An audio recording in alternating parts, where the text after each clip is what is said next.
அப்ப அந்த காலையில எங்களுக்கு தவம் ஏத்தி விட்டாங்க. மௌனத்துல தவத்துல ஏத்தி விட்ட பிறகு இறக்குற பழக்கம் எல்லாம் கிடையாது. அவங்க இறங்கிக்கணும் இறைத்துகளை பார்த்த பிறகு. மதியம் இறங்குனவங்களும் உண்டு, மாலையில இறங்குனவங்களும் உண்டு. எல்லாருமே அப்படியே தவத்திலே இருந்தாங்க. அப்படி நாள் ஃபுல்லா துரியாதத்தில் இருந்தவங்க எல்லாம் உண்டு. அப்படிதான் அந்த பயிற்சிகளை எடுத்துக்கொண்டிருந்தோம். மகரிஷி தினந்தோறும் மாலை 5 மணியானா வாக்கிங் வருவாங்க. அந்த அறிவுத்திருக்கோயில ஒரு 5 முறை சுற்றி வருவாங்க.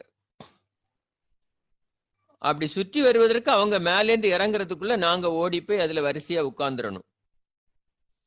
அப்படி இறங்கி வருகிற பொழுது மகரிஷி ஒவ்வொருத்தருடைய கண்ணையா பார்ப்பாங்க.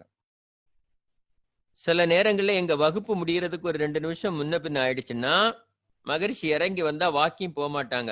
பிள்ளைங்க வரட்டும்னு சொல்லி அங்கேயே நிப்பாங்க. அங்கேயே நின்றுட்டு இருப்பாங்க. நாங்க போய் உட்கார்றதுவரையும் நின்றுட்டு இருப்பாங்க. அதுக்காகவே நாங்க வேகமாக ஓடுவோம். அப்ப சொல்லுவாங்க, ஓட வேண்டாம் சொல்லுப்பா, மெதுவா வந்து உட்காரட்டும், நான் தான் நிக்கிறேன் இல்லம்பாங்க. ஆனாலும் நாங்க இங்கிருந்து ஓடி போய் வரிசையா அமர்ந்த பிறகுதான் மகரிஷி தன்னுடைய வாக்கிங்க ஸ்டார்ட் பண்ணுவாங்க. ஒவ்வொரு முறையும் வருகிற பொழுது அப்படியே நம்ம கண்களை அப்படியே பார்த்துக்கிட்டே போவாங்க. அந்த கண்களை பார்க்கறதுக்கே நமக்கு கொள்ள ஆசையா இருக்கும். என்னன்னா இப்ப கொஞ்சம் கொஞ்சமா குருவால் ஈர்க்கப்படுகிறது.